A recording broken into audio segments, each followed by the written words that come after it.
The ones listening right now, struggling, feel like giving it right now. I pray for you, pray that you come back home. I pray that you understand that you're never alone. I pray for the single mothers and the deadbeat dads. Drop the kids off and go party gets me mad. So I pray for peace and pray for change.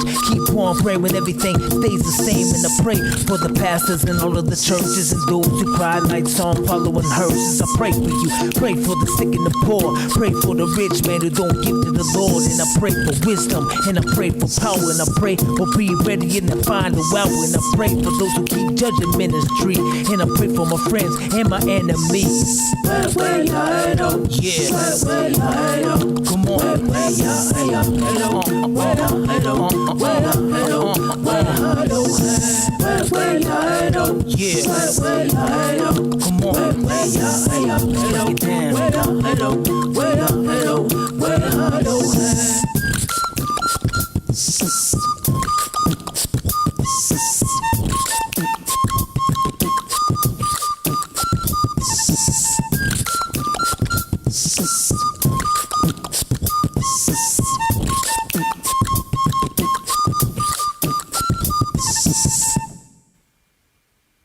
Can somebody help me up? Who?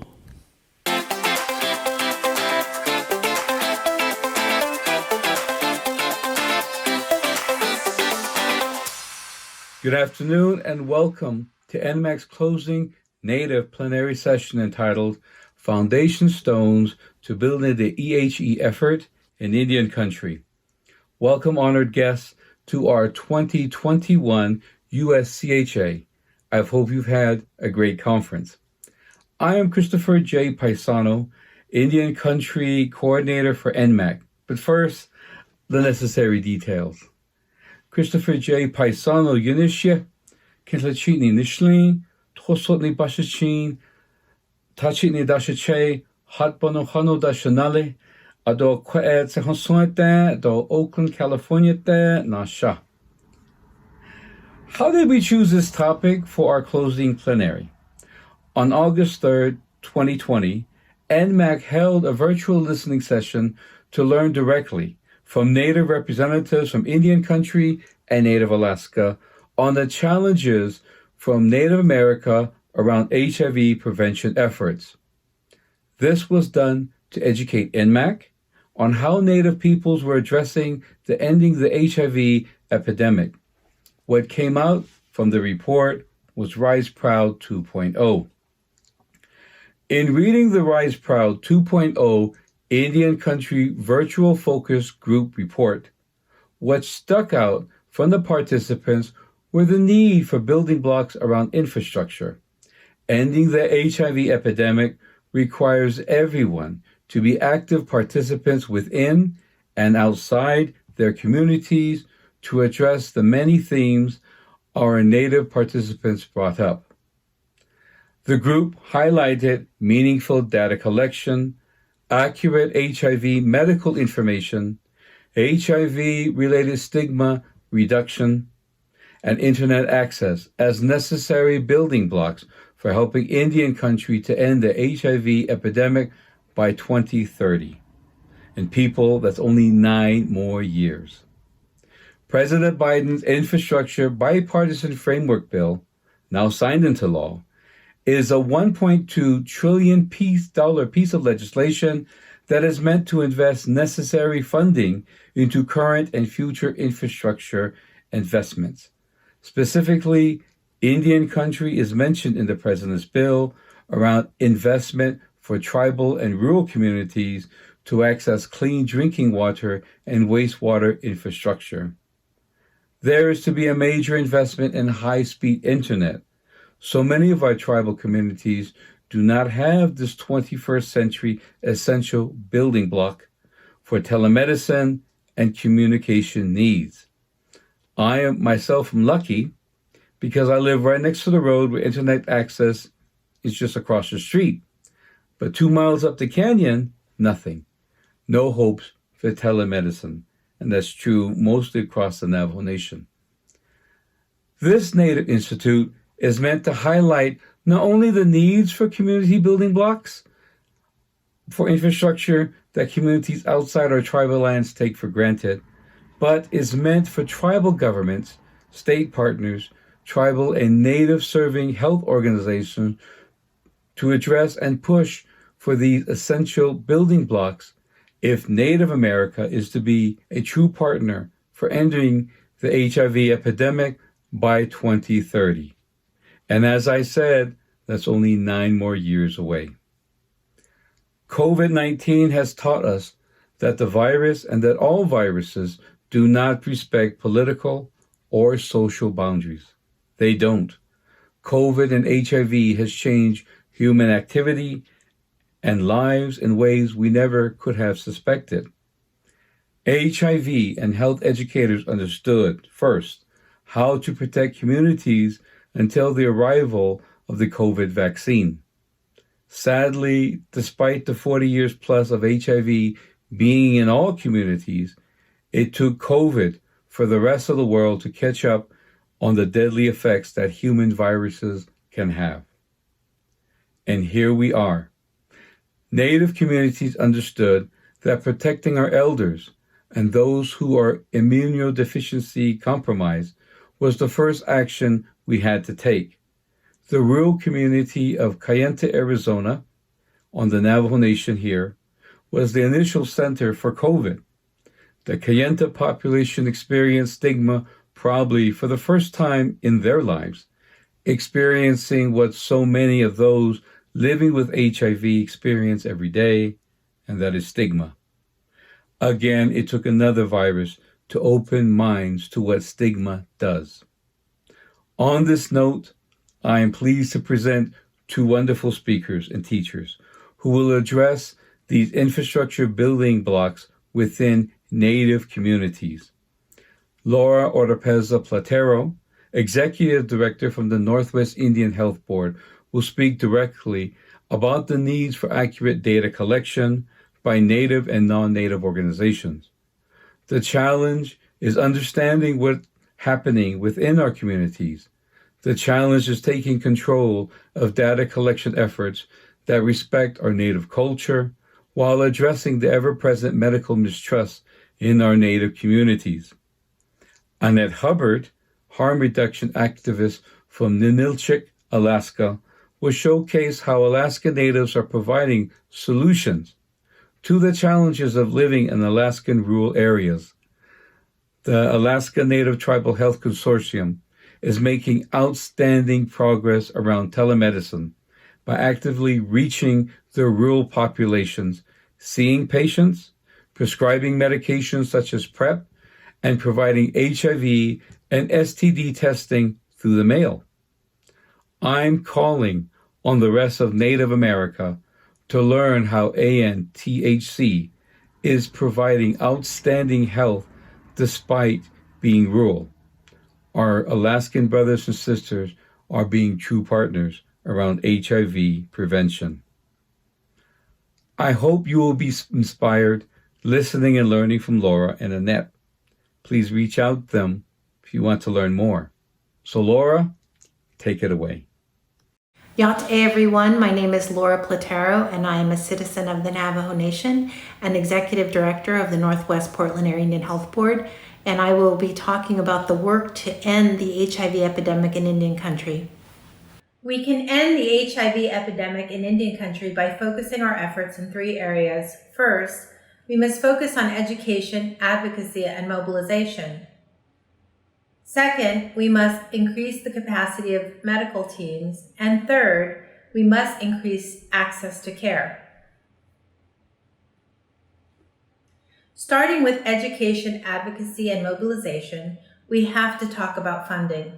The Indian Health Service only receives $400,000 per year in direct HIV funding, which goes out to our clinics through tribal shares.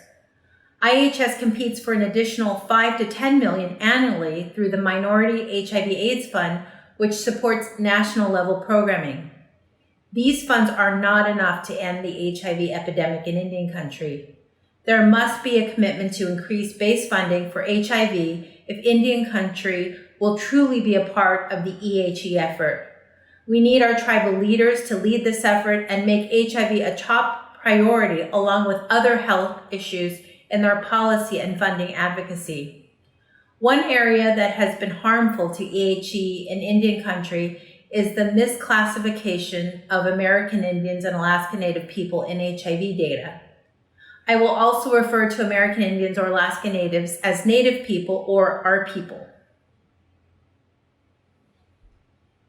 We have been historically called insignificant in the data or have been categorized in the other category, making us invisible.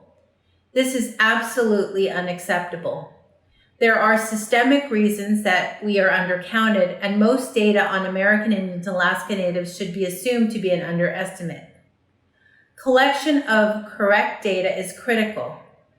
Misclassification underestimates the burden of HIV and AIDS in American Indian and Alaska Native communities, makes it difficult to establish baselines and monitor changes over time, and makes it difficult to advocate for resources and connect American Indian and Alaska Native people living with HIV to culturally appropriate care.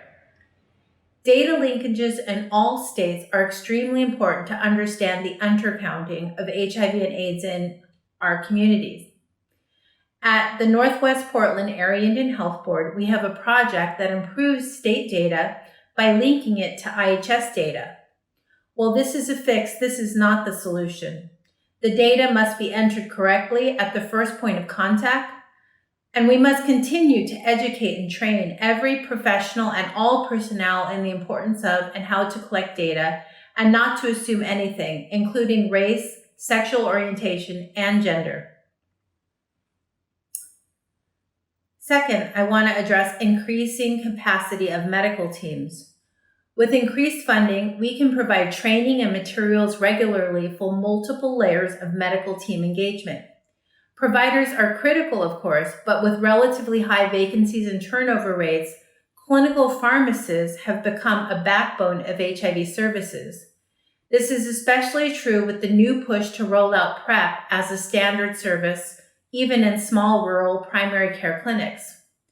For community outreach, facilities with public health nursing programs may benefit from targeted training, as well as community health representatives and community health aides. As we know, case management has proven effective and essential in larger IHS HIV ART programs in many states, including Arizona and New Mexico, where the viral suppression rates among our people are the best in the state compared to any other race ethnicity. One program provides transportation, housing, counseling, and linking patients to substance use options, while another program provides home visits, educates on treatment adherence, or may get firewood for clients in the winter. And yes, I did say firewood. These services have been shown to be highly local, highly effective, and grounded in their communities. We must continue to focus our efforts on those at risk of HIV, such as those with sexually transmitted infections or struggling with substance use disorder, and educating individuals, households, and communities on reducing HIV-related stigma or improving community understanding and acceptance of LGBTQ, and Two-Spirit persons.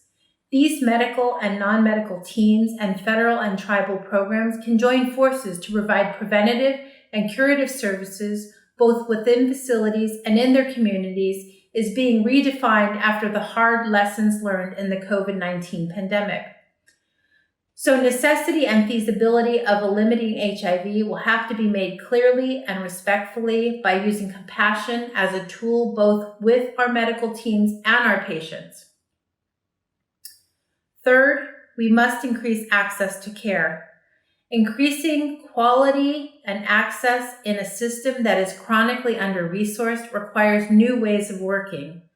A key component has been the use of Echo Telehealth platform. The Echo Telehealth is a case-based telehealth model that includes clinical training and case presentation. Different from the usual one-to-one model of telemedicine, Echo is a one-to-many hub-and-spoke model allowing us to engage multiple clinics at once.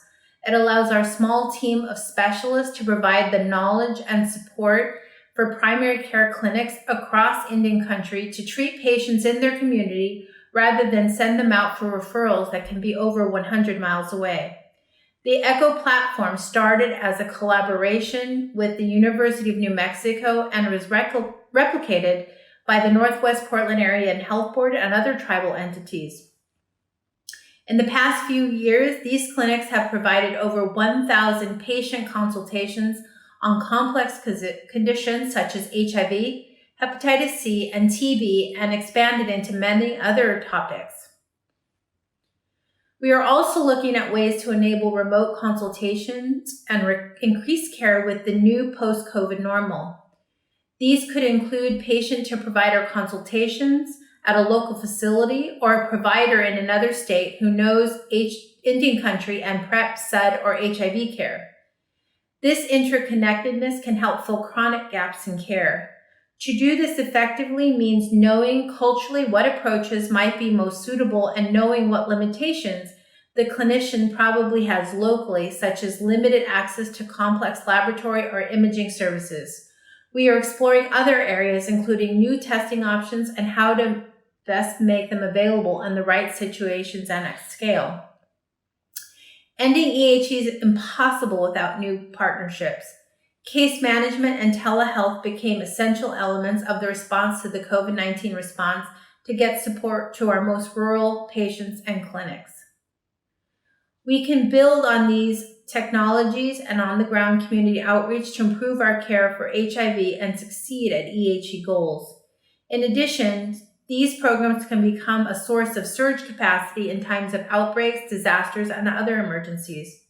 We must ensure that our people receive care free of stigma and discrimination. All of our Two-Spirit people deserve loving, compassionate care. In summary, we need to focus on education, advocacy, and mobilization of tribal leaders, especially as to funding and misclassification of American and Alaska people in HIV data, increase the capacity of medical teams serving our people, and increase access to compassionate, loving care. I'm counting on all of you.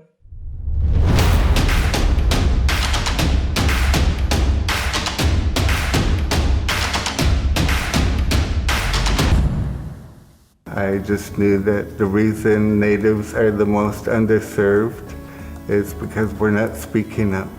We're not making our voices heard. Somebody had to step up and start talking. And that was really hard to do. That was not an easy decision for me. This is your son. This is your daughter. This is the kid you loved as a child. They are no different now because they have HIV. And until we start doing something, our people are gonna die. The first step is to get a conversation going, to plant that seed in somebody's mind. Doesn't have to be everybody who sees it, but if it plants a seed in one person's mind, the devastating impact that stigma has on Native people, they'll do something. We're testimony sitting here. We're long-term survivors. And to not let anybody convince you that you're going to roll over and die tomorrow. Good access to care, a good thorough understanding of how your immune system works and how the medications work. And if available, how you can incorporate traditional methodologies that you can live with this disease. It's important for the new generation of people who are being diagnosed with this to understand that there is 30 plus years of experience, that there are elders, there are other Native people that are available to talk to about this. The more talking and the more sharing, the better. And that we're there to help each other. You know, I knew I was gay from the time I was in the 6th grade. It was just who I was, and my parents accepted me for that, and you know, there was no shame on that. So I was able to grow up thinking, well, this is who I am, you know, it's okay. So I was really fortunate to have that in my life. And I've been able to, you know, to carry that throughout my lifetime. I was created out of love, and I know that that's what I'm supposed to do, you know, that's why I'm here. I know that that's why I've been able to live with AIDS for 24 years, you know, because I have that spiritual inner strength. Life can throw whatever it wants at me, because I'll knock it down. I'll knock it down.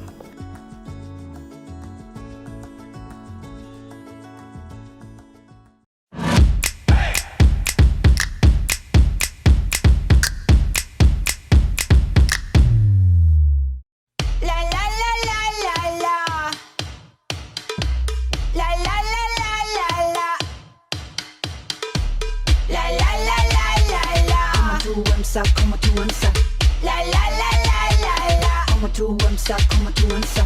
Any way you say you want it, I can serve it up. Ay, call it what you want it, cause I know I got the touch. Ay, once I let you have it, you won't never get enough. Ay, never get enough, no, you never get enough. I'm a revolutionary and I can't quit. Ay, ain't no way to stop it when the fire gets lit. Ay, set it off popping when I'm all up in the mix. Ay, all up in the mix. How you like that? How you like that? How you like that? How you like that? What you think of me now? How you like that? How you like that? How you like that? What you think of me now? Como tú ansa, como tú ansa, como tú ansa, como tú ansa, como tú ansa, como tú ansa. What you think of me now? For my reputation, I'ma get you so fast, like a rocket ship blazing when you didn't hear the blast. Once I get you going, you ain't never coming back. Ever coming back? No, you're never coming back. I'ma let you get it while it's still hot. Make it easy to remember while I'm sitting at the top. Competition gonna try, but they can't make a beat drop. Make a beat drop. I can make a beat drop. I got the lightning. I got the thunder. The way I'm vibing, I keep it 100. How you like that? How you like that? How you like that? What you think of me now? How you like that? How you like that? How you like that? What you think of me now? Como tú ansa, como tú ansa, como tú ansa, como tú ansa, como tú ansa, como tú ansa, como tú ansa, como tú ansa, como tú ansa, como tú ansa, como tú ansa, como tú ansa, como tú ansa, como tú ansa, como tú ansa. La la la la la la. How you like that? How you like that?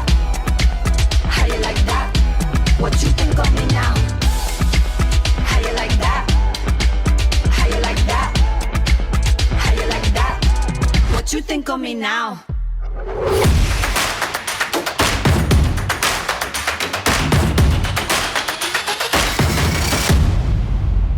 Good morning, everybody. My name is Annette Hubbard.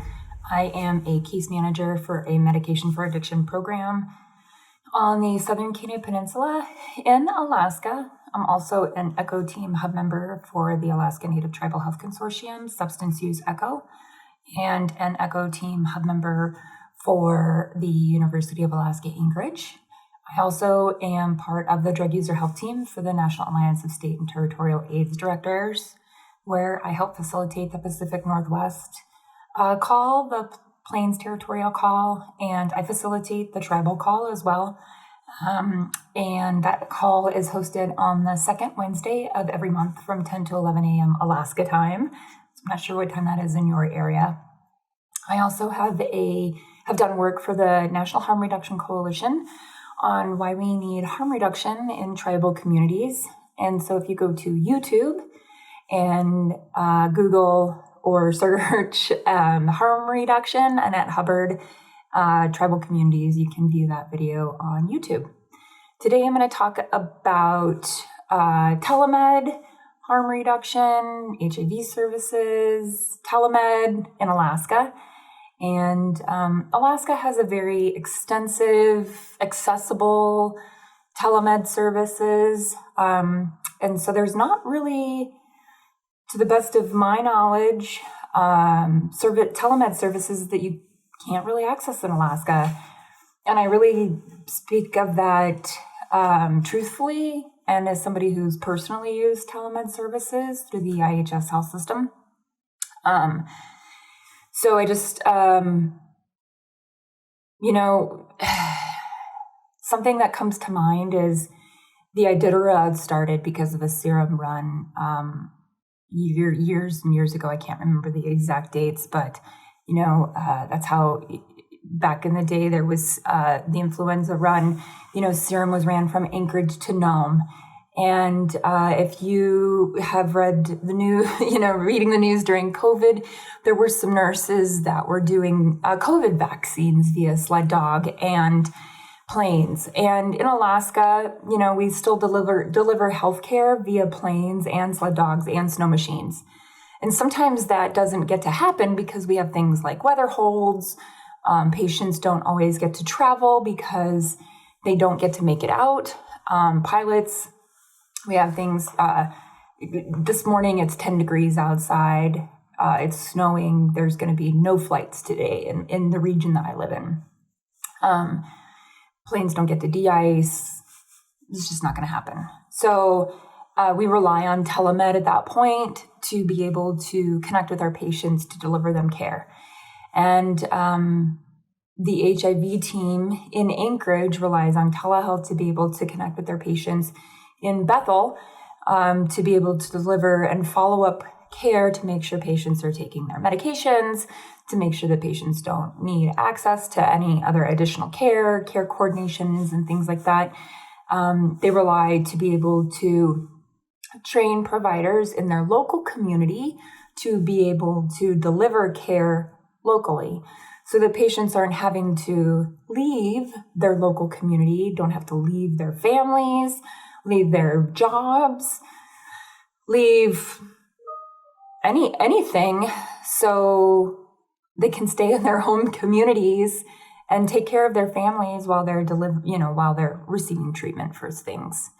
In the clinic that I work at, we utilize telemed to do addiction medicine treatment, to do drug user health care. We can prescribe PrEP via telemed as well if we know somebody is in their home community and being prescribed buprenorphine and maybe somebody else in their home is HIV positive. And that's a really cool thing that we get to utilize in our clinic as well.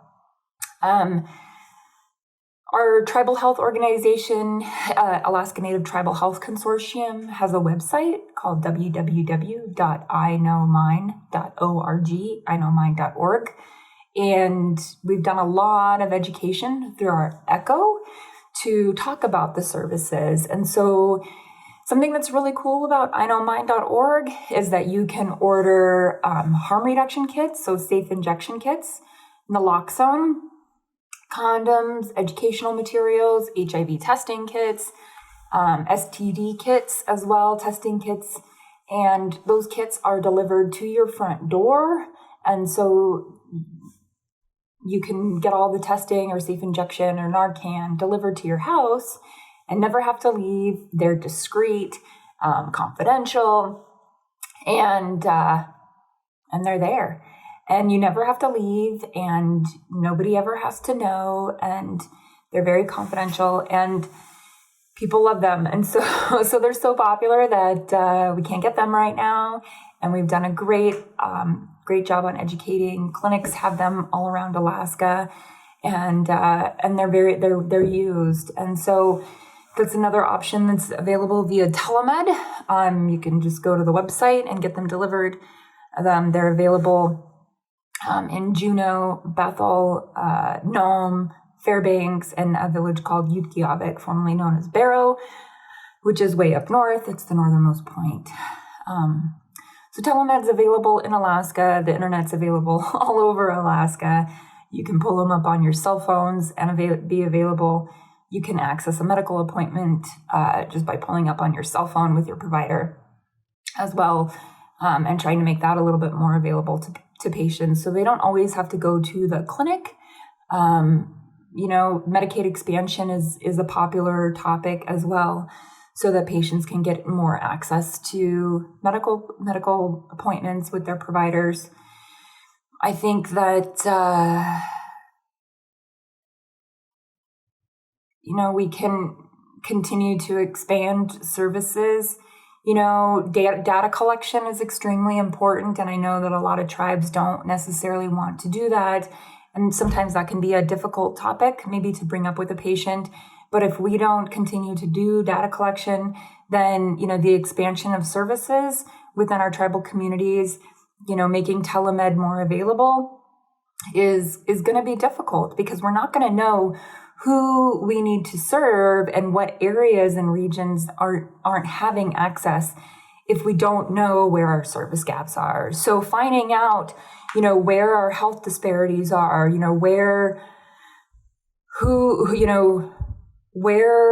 where patients are who might be exposed to HIV, might be exposed to hepatitis, where patients are who are in need of housing, and where we need to get internet so that we can get telemed services for healthcare. We need to know these areas. So data collection, getting telemed, where do we need to get more clinics built so that we can get these services? We got to do this. Make this a priority so that we can get this done.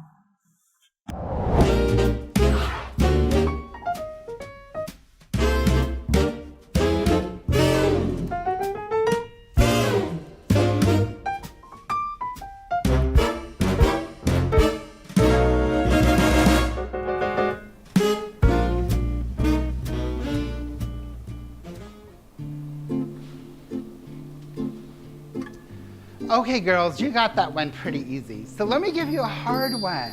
Okay. I mean, a hard one. Oh, okay. Alpart. One word. One word. Your wallet, your money. Money. Money. Ooh. Paying She's for paying it. for it, girl. The prostitute. Is it like Oh, a worm? what's it? Oh, girl. Is she leaving? She hungry. Oh, Girl, she hungry. Look at her. Oh, can't feed her enough anywhere. It's a gun? Banana. Oh, wait. Oh, wait. I got it. girl. It's a condom. Yes! Girl, you're just trashy. You're just rugged. Ooh, and we love it rough and hard and natural. I'm gonna go get a drink right now. Barbie, come get a drink with me. Girl, she in trouble. Sir, ooh, nice cup, honey. So I just wanted to have a little chat about why you made those comments about using condoms when we were playing the game earlier. Mm-hmm. Girl, me, I like a nice, hard, smooth, and rough one. Oh, girl, why you gotta be so rugged?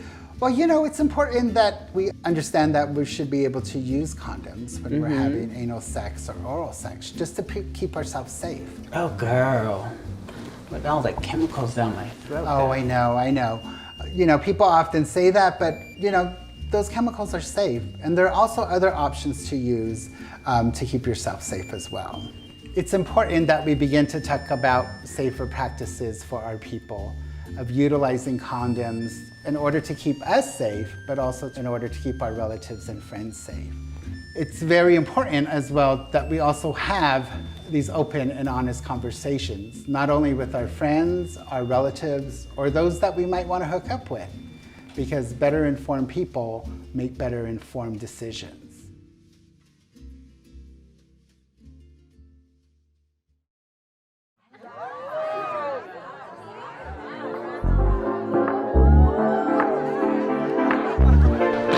What's up, babies? Welcome to our fabulous Indigenous Drag Queen Night.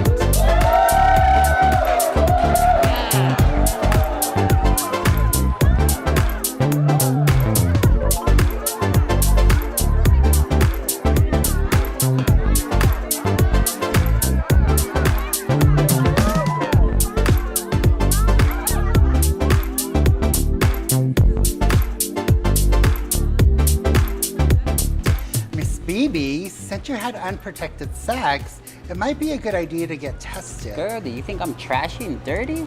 No, there's not that stigma. It's just all about protecting yourself, from an STD. And it's always important if you're, playing around a lot of times with multiple partners to get tested at least maybe 2 to 3 months. Oh, girl, tell me more. Like syphilis, gonorrhea, or chlamydia. We're hearing that those STDs are really high in our community, particularly among our young Native LGBT spirit. Really? Yes, so we need to set an example as aunties, as drag queens, to get tested regularly. And it's just a part of the routine. You go in and you ask for a test. And also I would encourage you to get an HIV test while you're there as well. Can I go under my own drag name? Yes. You can go with us. A bunch of us girls go down to the clinic often and we just get tested in Kiki. Girl, I don't want to go to the IHS.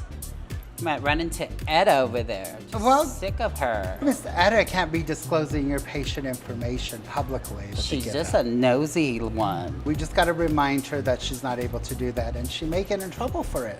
Sounds like a plan. Well, there's another option I'd like for you to consider, Bibi. That is taking PrEP. Girl, what is PrEP? PrEP is pre-exposure prophylactic. It's a daily pill that one takes to help to stop the transmission of HIV. We'd like to encourage individuals to get on PrEP, but also to continue to practice safe sex, so you are not at risk of contracting HIV.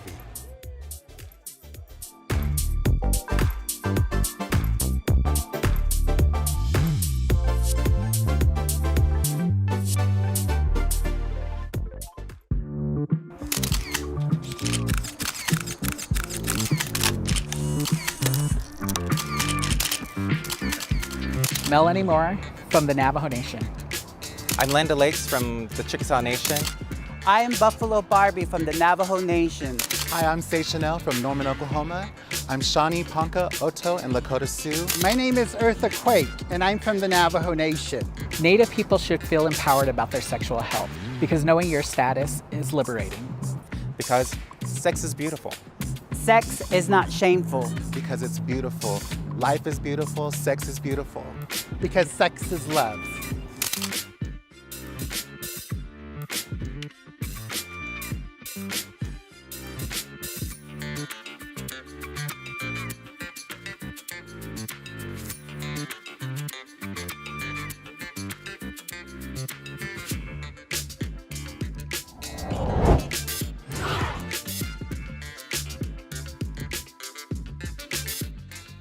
Hello, this is Rick Haverkate. I'm the National HIV and Hepatitis C Program Coordinator for the Indian Health Service. This short presentation will provide you an update on HIV for American Indians and Alaska Natives in the U.S. I base this brief update on the latest available HIV statistics for American Indians and Alaska Natives. I'm using data from the Centers for Disease Control and Prevention, reported through December 2019, which includes but is not limited to data from the Indian Health Service. A word of caution as I begin. As shown in multiple studies, and due to missing or misclassified racial data on various health conditions, national disease surveillance data may undercount American Indian and Alaska Native people. The IHS Division of Epidemiology and the CDC are updating HIV data using more recent internal IHS data. HIV is a reportable disease as part of the CDC's National Notifiable Disease Surveillance System. Like all health system providers, the IHS facilities report notifiable diseases to the respective state health authorities, which transmit the data to CDC. The CDC publishes their HIV surveillance report annually. So, let's look at the most recently available American Indian and Alaska Native HIV data. The data comes from the individual states, which report their diagnoses of HIV to the CDC through December 2019.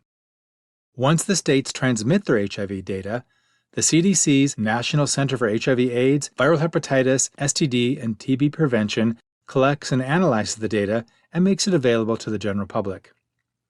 The figure on the screen is taken directly from the National CDC report, and it shows trends of new HIV diagnoses by race and ethnicity.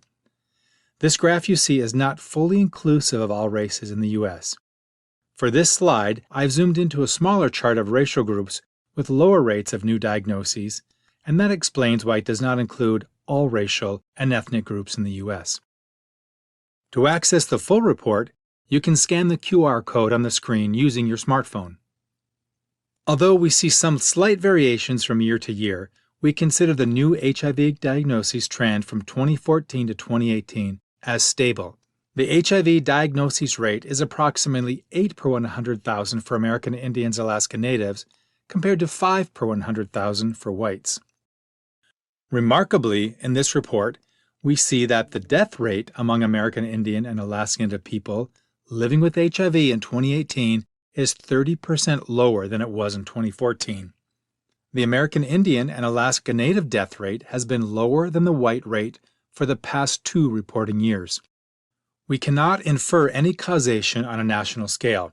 Still, we do know that our larger IHS-operated HIV treatment programs, like the Phoenix and Gallup Indian Medical Centers, show outstanding HIV testing, linkage to care, and viral suppression outcomes among their HIV patients.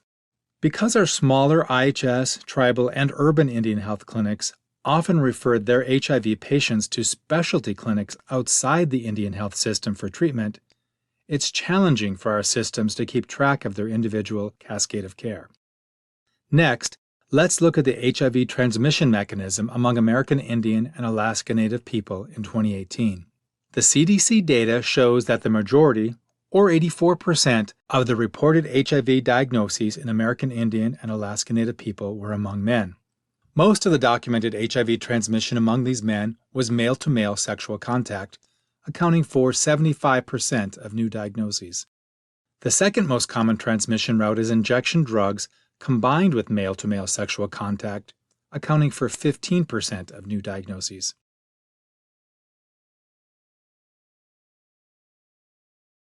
Among American Indian and Alaska Native women, heterosexual contact at 57% was the main transmission route, followed by injection drug use at 43%. Other statistics include a recently published CDC report on American Indian and Alaska Native adults in HIV care. This national monitoring project uses in-person and phone interviews that CDC conducts with persons in HIV care. The project seeks to understand better and document the experiences and needs of persons in HIV care. The analysis concentrated on patients who self-reported as American Indian or Alaska Native. These data showed robust patient adherence levels and some room for improvement on viral suppression, which is a crucial indicator for both patient health and preventing HIV transmission. The report showed that 86% of American Indian and Alaska Native adult patients on antiretroviral therapy were adhering to their care plan. 64% achieved sustained viral suppression, and in the past 12 months before the study, 76% of American Indian and Alaska Native adult patients achieved viral suppression as of their most recent viral load test. The effects of underlying challenges faced by our Native people living with HIV are troubling. Approximately 50% are affected by poverty. Nearly 30% had symptoms of depression. More than 75% reported internalized HIV-related stigma, and 20% reported binge drinking in the past 30 days. From our healthcare providers in Indian country, we hear internally that substance use disorders pose one of the main barriers to treatment adherence in HIV treatment programs. Substance use disorders are overrepresented in rural and poor areas, and Indian country is no exception. Also, poverty can create barriers to consistent care, such as lack of transportation or unstable housing. The well-documented under-resourcing of IHS relative to other national health systems can mean there is limited access to behavioral health or recovery programs. IHS is making innovations in healthcare during COVID-19, such as telehealth. Still, our communities often do not have reliable internet or cell phone data coverage, so the digital divide has a more significant impact than ever before. Most troubling is the high proportion of patients who reported stigma. Stigma can have severe effects on treatment-seeking behavior, mental health, and the ultimate well-being and outcome of our Native people living with HIV. To reduce stigma, those of us working with Native communities must continue our efforts to promote a better understanding of HIV and the fact that we can treat and effectively manage HIV as a chronic disease. Thank you for listening to this HIV data report. I encourage you to stay in touch with IHS activities. To get regular updates from the IHS National HIV Program, please consider subscribing to our IHS HIV listserv. For more information, please go to ihs.gov and search HIV/AIDS. Please remember to check out cdc.gov for a variety of data and statistics on American Indians and Alaska Natives. You may also go to hiv.gov to help increase your knowledge about HIV and discover more about access to HIV services for people at risk for or living with HIV. For more information, please contact Rick Haverkate at the Indian Health Service by email at richard.haverkate@ihs.gov. And please visit our website at www.ihs.gov/HIV/AIDS.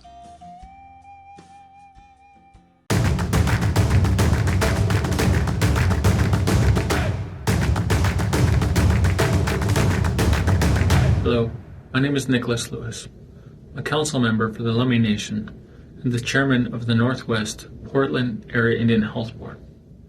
As we look back over the last few years and see how all of our communities have been dealing with the impacts of COVID, in addition to all the other health disparities that our people have faced, that we must not forget those who are living in our tribal communities who are living with HIV, or at risk of getting HIV, and just as importantly, our loved ones who have lost their lives due to HIV. We must continue to work on behalf of our people and advocate for the needed funding to help us end the HIV epidemic in the American Indian and Alaska Native communities. All of our tribal communities must equally be priorities in the honor of the treaty and trust responsibilities of the federal government. We must continue to show love and support to our Two-Spirit and LGBTQ communities by helping break the stigma and discrimination that so many have felt when it comes to assessing their health care. Our values that have been passed down from the ancestors before have taught us to love and honor one another, and together we can end the HIV epidemic. I raise my hands in appreciation to each and every one of you for the work that you do on behalf of our people. Please know that it is important, it matters, and it is helping make the difference we need. Thank you.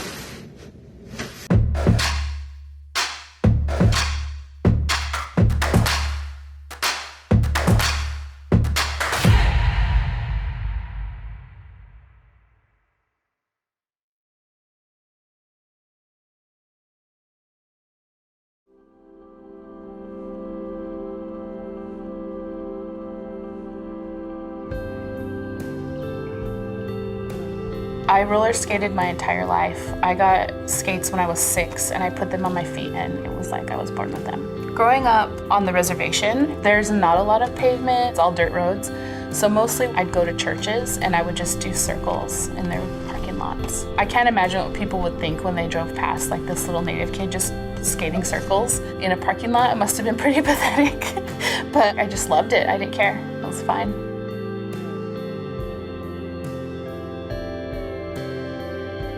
I'm from the Dene Nation in the southwest desert of Turtle Island. It's a really beautiful land between the Grand Canyon and the Rocky Mountains and down to the Painted Desert. And I really feel a close identification with being an Indigenous person and being queer.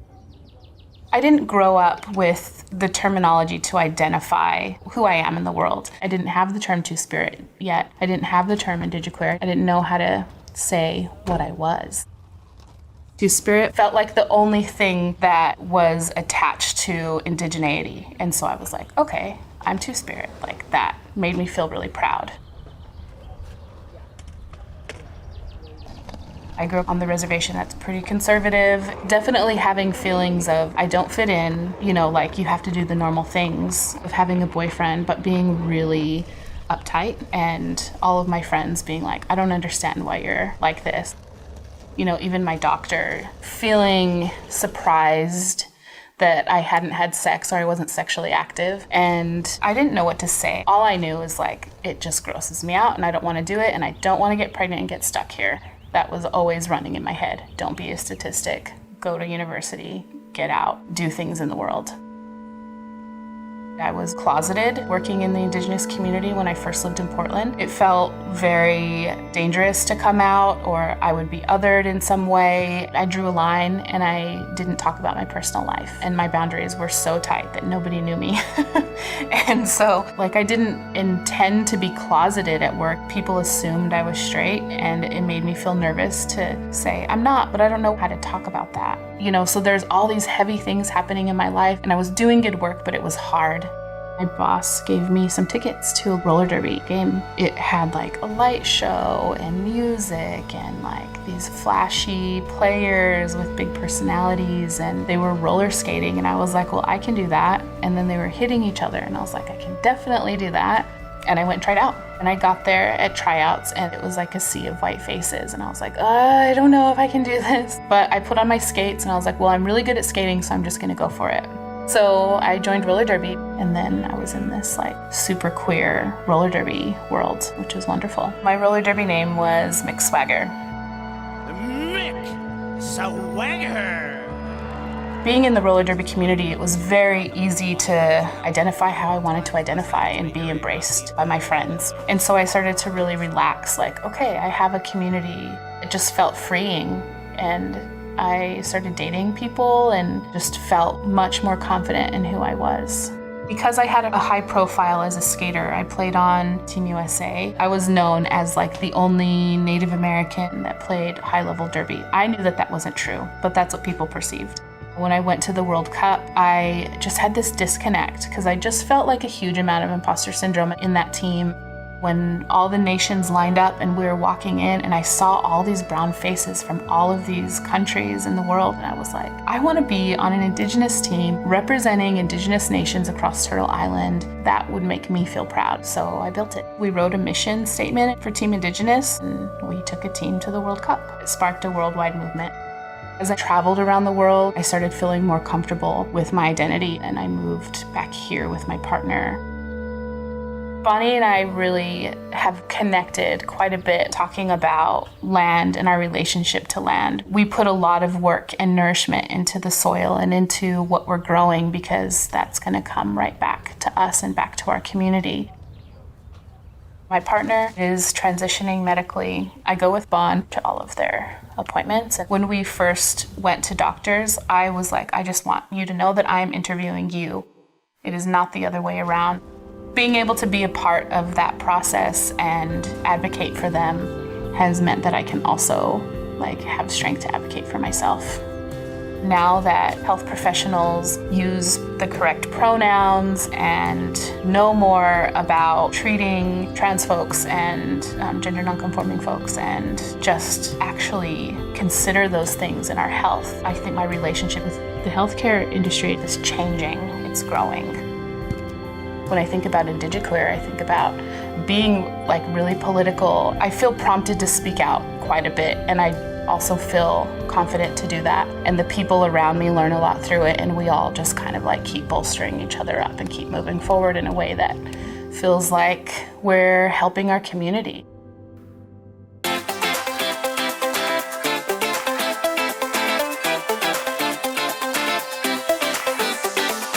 Thank you so very much, Tawa. Thank you. I hope we all learned a lot. I did. One lesson is quit putting Native people in others categories. Learn about your clients, who are also your Native friends. We just finished having November as Native American Awareness Month. I have news for you. There are 11 more months in the year. Santa and Christmas now receive more than 3 months than Native people do. Native people have made the effort to learn about other cultures. Come on through, as we say. If we hope to end the HIV epidemic by 2030, this is going to take all of us to learn and help our relatives to support those living with HIV. We must encourage our relatives to take that first step to access care. My Navajo people have a concept of honjon, and that's a difficult word to translate, but the heart of what that word means is being at peace and healthy within yourself and with the world around you. We need some peace and health in our lives. We need to encourage ourselves to be healthy and at peace. I can guarantee you that in each of our communities at this very moment, there is someone who's afraid to seek essential medical care from within your clinic. This cannot be the norm in 2021 or 2022. This cannot be. We need to change how we see suffering, not just as happening to someone else. Hasn't COVID taught us this much? Were we not listening? We need to get past fear, stepping forth to eliminate HIV-related and COVID-related stigma is a major start to addressing our misunderstandings and fear within our healthcare settings. We need to address the stigma that is within each of us. Our clients and family members deserve better. When we know better, we do better.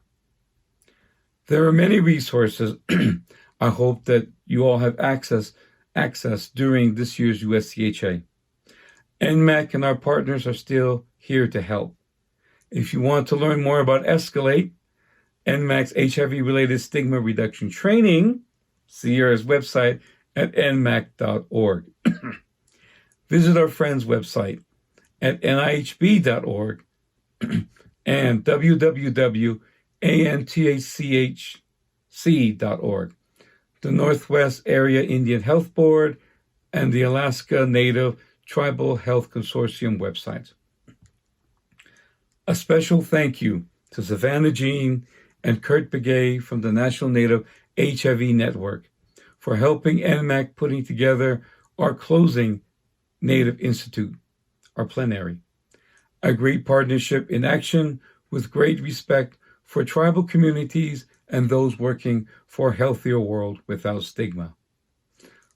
I sincerely hope that you all have enjoyed our conference.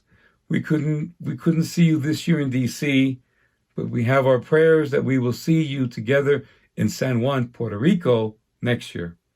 Take care of yourselves. All con that. Peace. Thank you very much.